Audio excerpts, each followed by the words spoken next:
It's time for Two Guys and a Goalie with Dustin Nielsen, Matt Cassian, and the goalie, Joaquin Gage.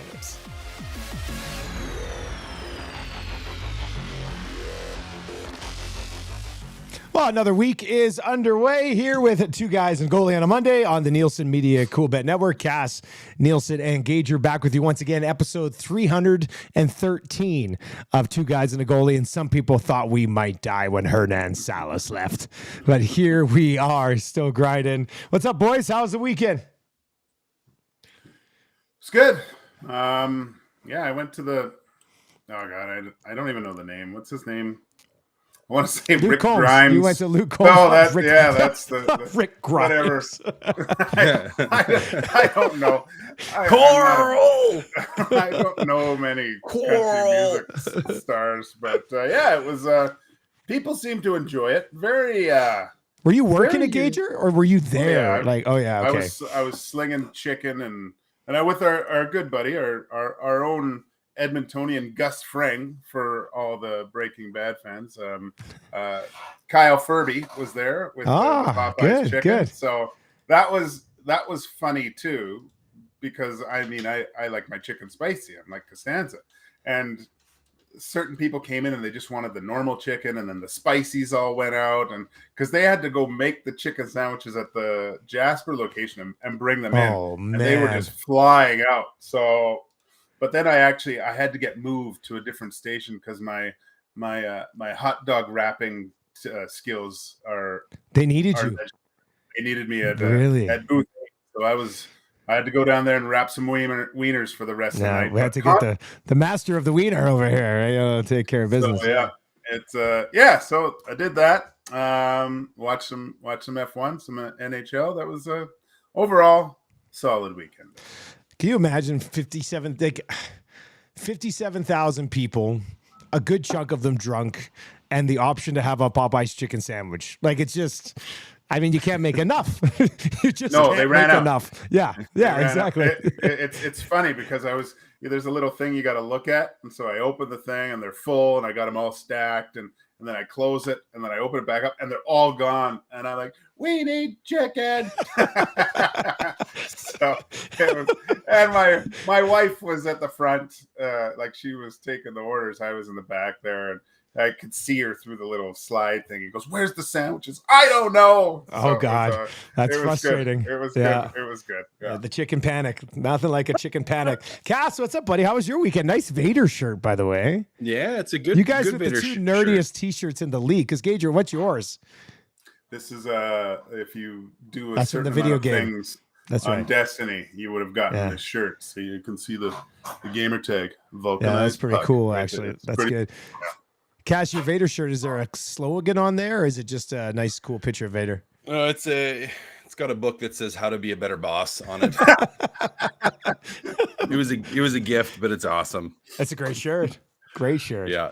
Yeah. It's a good shirt. No, it was good. Went out Friday later in the afternoon, took a bunch of buddies out to the cabin, and just kind of had a little bit of a guys' weekend out there, which was nice. And perfect. A little bit sunburnt on my shoulders. Missed a couple spots with the sunscreen. It was one of those days where it was like it wasn't sunny outside. Like it was cloudy and a little bit smoky, so you don't feel like you're overheating and you need to put sunscreen all the time, and it just kind of gets you. Were you playing shirts versus skins volleyball or something? Or no, shirts versus shirts volleyball, though. We did have a good beach volleyball game, but we're all getting old now. So it's like you play a couple games, and then it was after dinner, and a couple of guys were like, "Hey, should we play again?" And everyone was like, "No." Was it actually on a beach, or was it just on grass by your place? Okay. Nope. Man, nope. We got a nice little tough beach. Playing in sand, buddy. It's not easy. It's way more work, but it's nice because it's softer. Like if you try to dive for ball and be a hero, which I mean, sometimes I wouldn't do that. So with a bunch of buddies, so you just kind of have to occasionally. So it was good. It was good. Yeah, we got a nice little beach there. It's actually a really good setup for the beach volleyball. It's one of the highlights. We did a big smoked brisket, one of the other highlights, which is great. And then in the evening, one of the evenings, we always play a game. It's kind of tradition now. We've been doing it about 4 years, once a summer or 5 years, and we always play a game of liar's dice because you have somewhere between 7 and 11 guys there.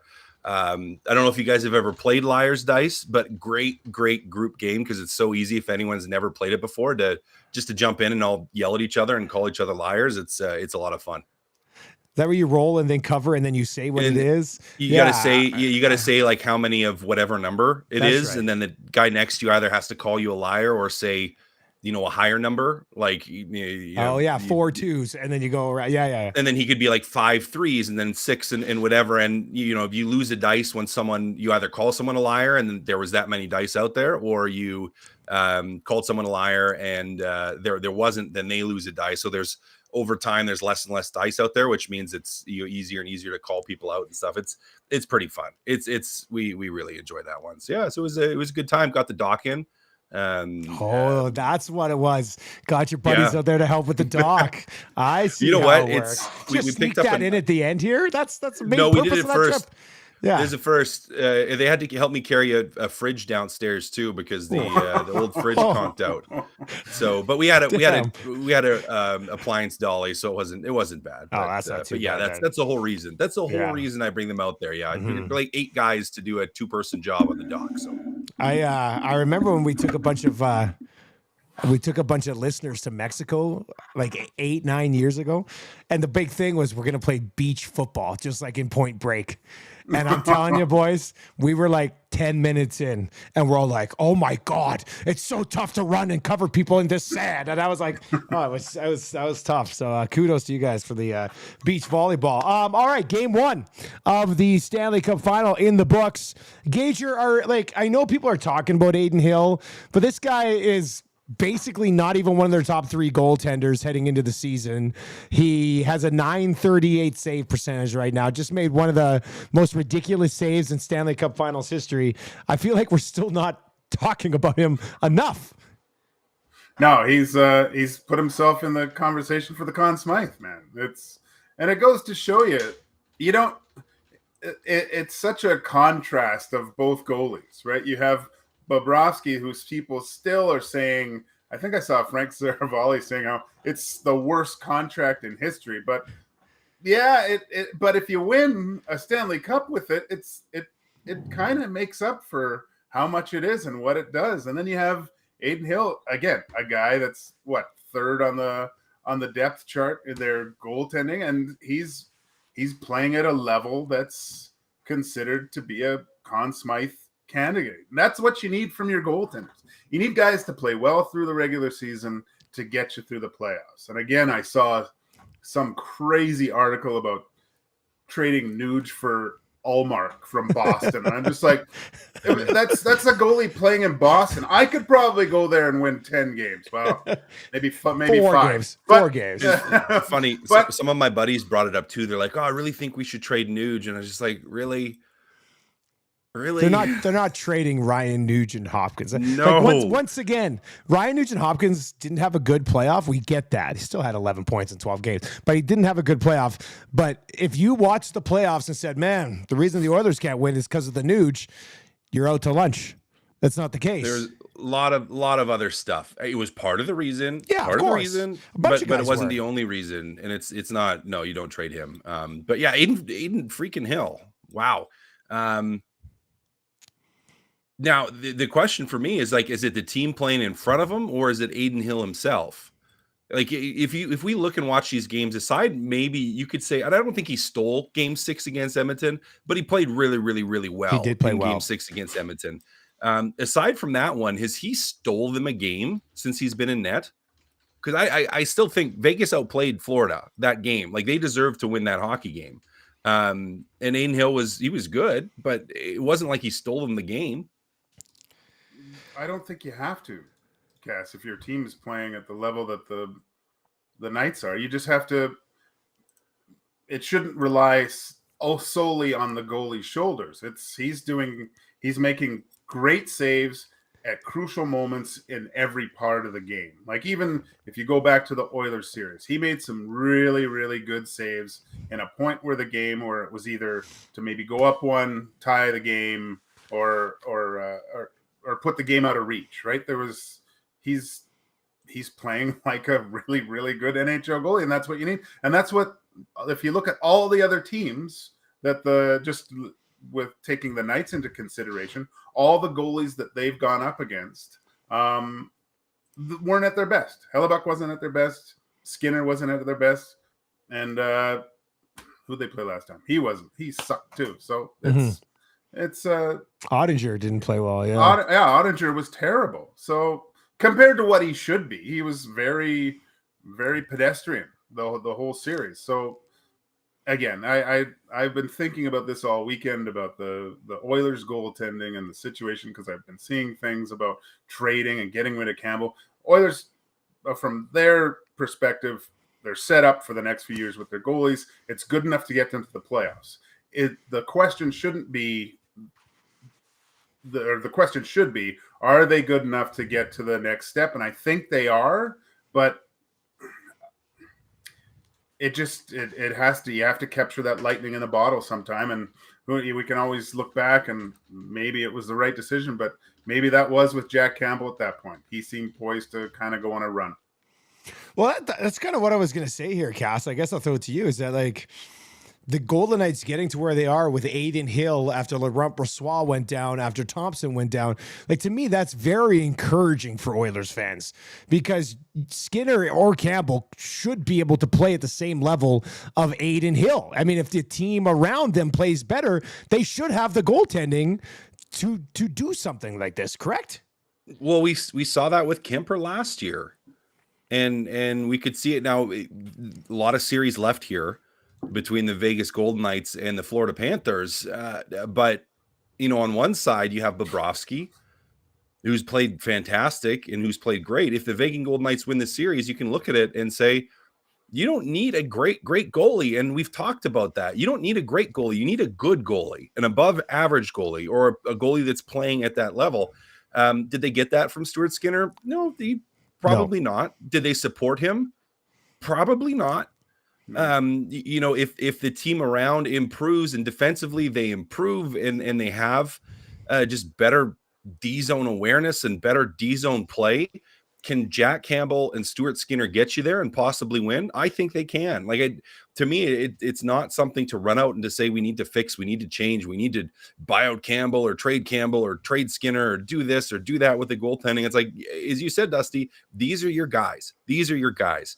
Do you want to improve around them? Absolutely. Do you want to get your defense better? For sure. Do you want to try to add some more better pieces up front? Of course. Like, you want to be a better team. But I don't think goaltending is going to be where you're spending that money, especially with the announced tiny salary cap. Yeah, and we'll get to that. Well, I got a theory around this, so let's save that for a little bit later on. We're on the Stanley Cup final right now, so let's just continue with this. Gager, what else jumped off the page for you in game one? I mean, outside of Aiden Hill, is there anything else? I mean, Vegas managed to stay out of the Panthers, trying to sort of dust it up a little bit. It was a 2-2 game going into the third period. It was a pretty close hockey game. I just feel that this thing's done. Like I said before, Dusty, this is at most 5 games. Now that Shea Theodore he was unbelievable. And I felt that he hasn't been at his best throughout the whole playoffs up to this point. He's been banged up, Gager. He's been banged up. But still, like, he's a guy that I thought that was the Achilles heel of the Knights if he wasn't able to play at his normal level. And what we saw from him, the way he can dominate from the back end was unreal. And now that he's got scoring his first and the way he's walking the line and doing things on the defensive side, I think this is so far done now that he's going. It's over, man. This thing's over. Cass, where you? I mean, we were on the Panthers in this thing. Like, I'm still on the Panthers in 7. Yeah. Okay. You guys I'm not going to one game. I'm not going to switch now. I said it was going to be a long series. And not that game. I mean, it was close. I mean, it was close. No, they pulled away in the third, and they were the better team at the end of the game, and they deserved to win. I still think Florida's they got more. They still got more to give. So, Gage, I love how adamant you are here that this series is just over. I love it. You guys look like those people at that Luke Grimes concert or whatever at the end of the night. That's a mess. It was a mess. This thing's done. It's too done. The Knights are too good, man. The fairy tale's over. They're pumpkins. Time to give them the cup. All right. Let's get to the cap because you mentioned it. It's only going up $1 million, which is less than people had wanted, less than people had hoped. And it's gonna. I mean, the Oilers are gonna be in a tight spot here. They're not going to get an extra $3 million from the cap. Bouchard's going to take up almost all of what they have right now. Got to get McLeod done. Then you got to find a way to keep some of these unrestricted free agents. So, I mean, they can promote from within. There's always that option. I want to throw this at you guys. This is something I wanted to do a few episodes now, and I don't think we got to it yet. Where would you come out on this team just running it back? Like, Yamamoto's still here. Cece's still here. They've been able to afford to keep like Derek Ryan, and then they're promoting from within because they're right up against the cap. Cass, how do you think it would be perceived if this team was basically just intact with Dylan Holloway and Raphael Lavoie in the lineup? Would it be perceived? I mean, there's a lot of fans, I think, that would be frustrated by it. I don't think it's a horrible decision. They're right there. The Yamamoto one, I know that he's probably going to get the most, like, well, how could you not move him traction from people where they'd be the most frustrated? But he had an off year too. Like, you look at him, you look at the opportunities he had, he couldn't put the puck in the net.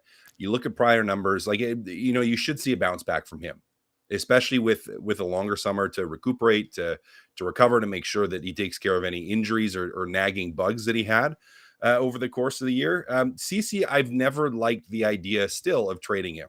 I don't. Am I a homer in this? Absolutely. Because he's my buddy. So yes, for sure. I'm biased in that. But when I look at his value, contract wise, numbers wise, like, if you want someone that's going to do more than him, you're going to have to pay way more. Like, for your dollar cost on Cody Cece, you're not going to be able to replace it without what he does. And we could even look at him and look at his playoffs and look at his season and say, because if we looked at the Cody Cece from the season before, we'd all be happy with it. There'd be no, if he played the exact same way he did the season before, there'd be no talk about we need to move on from him. Right. And you also have to remember that he's a guy that's playing with at times erratic Darnell Nurse, who can be difficult to play with because he does some things that you're just like, well, he's just, I don't know what he's doing sometimes. Right. And so, could he have been better this year? Well, absolutely. He could have been better, but I don't think your cost to replace is going to be too high because you don't have the cap space to do it. So if they ultimately roll back with the same group, guys, like, I don't know, I wouldn't be upset.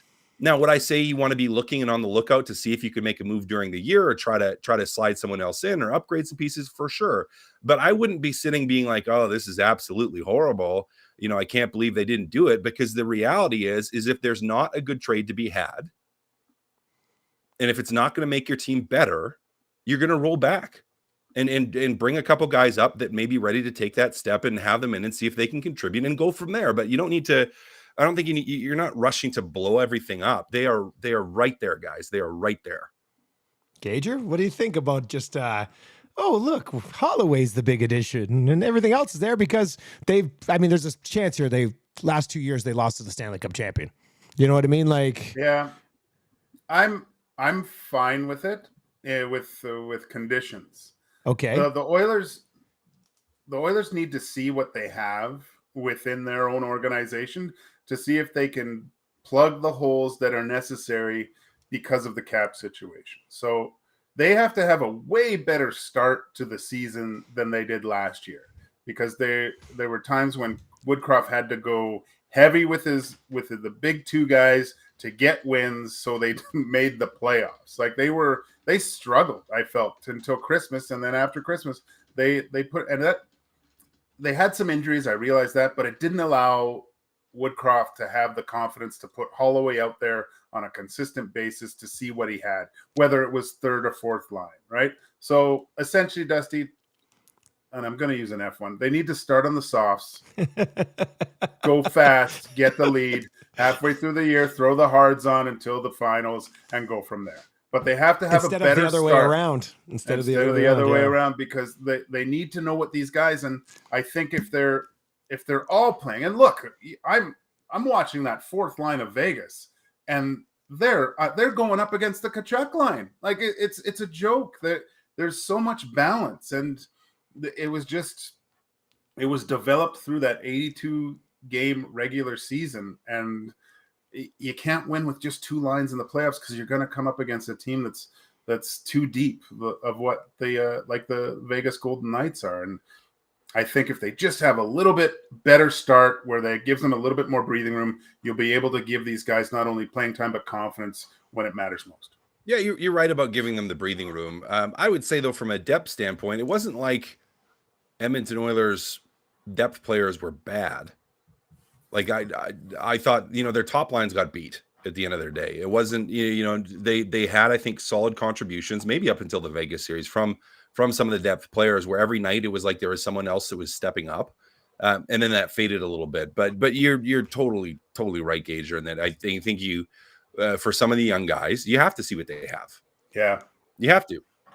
But don't you think that they couldn't really get a good foothold because the way the standings were and where the Oilers were, situation wise? Yeah. Well, you had to win hockey games. You didn't put yourself in a good enough position where you could, work them in and see what you had. You had to go win mode. And even he did that with Campbell too, right? How many chances did Campbell get to get his game back? And like Skinner would play 3 games, Campbell come in, play one good one, and then it really should have been Skinner the next night. And he tried to let Campbell work his way out of it. I think there was like 3 situations, right? And then finally, I think wasn't until February where he said, "Yeah, I can't do this anymore. We got to go with one guy because he's given us the best chance to win." So.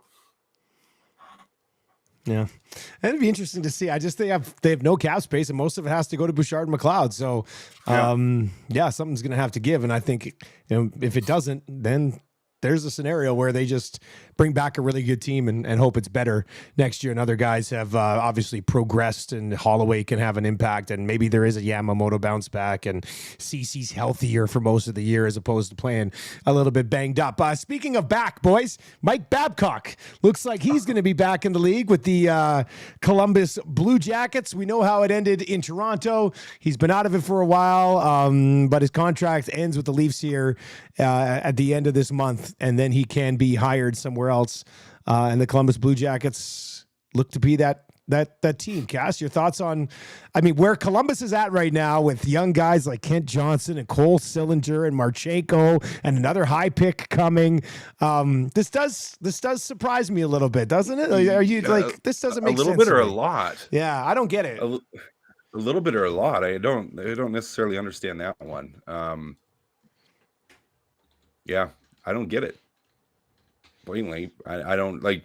Did you think it's just an organization that's very desperate right now? Like maybe I don't know. But you got to look at, you're in a young building again mode here with young players, and it's like, okay, with a young team that's developing, wouldn't you be better off getting a younger coach that's going to be able to grow with the players? I don't know. Who doesn't have a history of being awful with younger guys? Mm-hmm.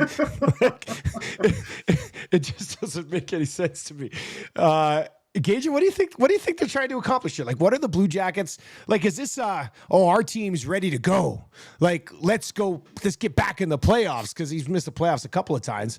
But they don't have Nick Lidstrom. This isn't the stacked Detroit Red Wings team. This is a Columbus roster, which will probably be the weakest roster that Mike Babcock's ever coached with. I don't know what you're trying to accomplish here.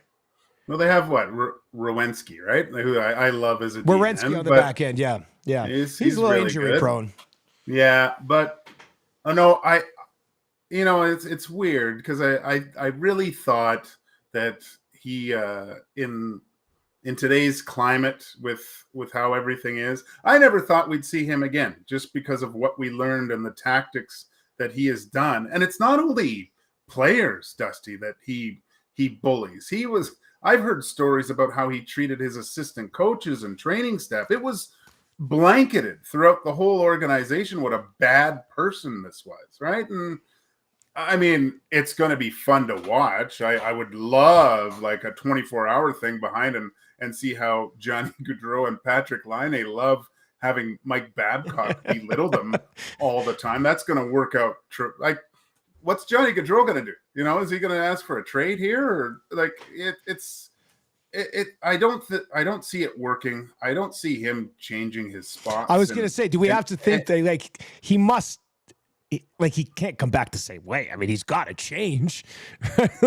But it's what he knows, right? He's going back to a situation where the team sucks. Like he's all of a sudden he's going to change his internal philosophy of coaching and how to get the best out of players. And I mean, Cass, highly unlikely.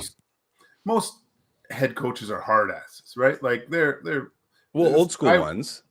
Yeah, but they all have a little bit of a mean streak in them. I've had coaches too that were mean at times and things like that. But I after what I've heard of what he does, Dusty, this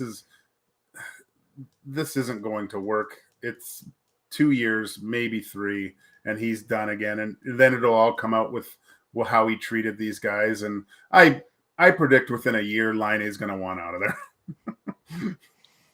I like bold predictions, buddy. And interesting, Line. Hey, what could the Oilers give up for Patrick Line? It's in play now. Hey, come on now. Wait, what? Let him go, Cass. You're too obsessed. You're too obsessed with that guy. All right, Cole Caufield. Let's wrap with Cole Caufield. He gets an 8-year extension, comes in at less than $8 million. I mean, the dude's got 40 goal potential for sure, maybe beyond that. I think somebody pointed out on my show today he's got 50 goals in his last 82 games. Cass, is this one of those deals that looks really good? I mean, to me, it looks good now. I think it could look really good in 3 or 4 years. Yep. Well, it could look good for both parties. I mean, for Caufield, he gets a lot of money and he gets contract length certainty. I mean, he gets an 8-year deal. Like that's without giving up too much of UFA. So I think, to me, it looks like right now it's a good deal for both sides, and it could end up being a great deal for Montreal. So yeah, I'm a fan of that number. Again, I think you get the length for Caufield, and that's the certainty for him. I mean, he's gonna make a lot of money now, and he knows that he's gonna make a lot of money. So from a long-term cost certainty building standpoint for the Montreal Canadiens, I think it looks good. You're going to give yourself flexibility. If he does turn into a 40-goal guy and is able to produce at that pace, well, you got a great deal. And if he's a 30 to 35-goal guy, you're still, paying decent money for a guy that's producing. So, I mean, I'm a fan of it. To me, it strikes is a fair deal. Like, this is one where I'm like, okay, this is reasonable for both sides. Like, this is they both work to get something done that makes sense on paper, that makes sense for the cap, gives that long-term certainty to a player, and is at a dollar value that I think both sides are happy with. Gager, I'm trying to think. The only downside here, the only risk to me, like, he's a natural born goal scorer. He's going to score goals. It's just little guy in the league. If he stays healthy through this, I think the Habs are laughing. It's a really good duo with him and Suzuki. Yeah. And I think that he is going to threaten. He's going to flirt with 50 playing with Suzuki. The Habs are going to get better. They're still a young team. I think they solidified those two guys over the next little while. They're going to be a handful. They are a handful now when they're playing well. So it's a great move by Montreal to lock him up. He's great, man. And I heard, I don't know if it was TikTok or whatever, and Marty St. Louis was just raving about him, all his off-ice attributes were just infectious personality, loves coming to the rink, and just a smile on his face every day. So, and this is through when they suck. Imagine if they start winning and what he can provide to that team. It'll go a long way. No doubt about that. All right, guys, that's going to do it for their episode. Gager, Vegas wins tonight, obviously. That's what you're thinking. And Vegas will win tonight, Dusty. And then they are going to lose game 3 at home. They'll win game 4 and then wrap it up. And you sound so certain about this. I feel like you've looked into the future and you know exactly what's right. Cass, is that not how it's coming across here? Like how it sounds. Wow, my goodness. Cass, you think Florida wins tonight? Yeah, we gotta go. I mean, I'm more convinced by Gager's actual explanation than you just going, yeah. But you're coming off a boys' weekend. What should we expect? All right, guys. Well, enjoy that game tonight. We'll talk a little bit later in the week. Sounds good, guys. Later.